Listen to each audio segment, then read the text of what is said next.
Hey guys, how's it going? My name is Adam. Today I'm going to show you how to add Behance link to LinkedIn. So first of all, go ahead to your App Store, Google Play, and what you're going to do, you're going to double check if there's a new update on your apps, including Behance and LinkedIn. So go back to your screen and then go ahead to your browser, and basically if you want to add the Behance link to your LinkedIn, just go ahead right here and share your Behance profile link by navigating to the service tab on your profile page, and then click on the menu on the service that you want to share. And after opening the share and embed menu, choose copy link or copy embed.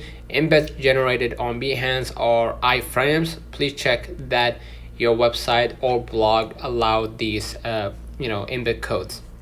So basically that's it. So let me know in the comments if this video helped you. Don't forget to like and subscribe. Turn on the notification bell to receive every video we upload. Thank you for watching.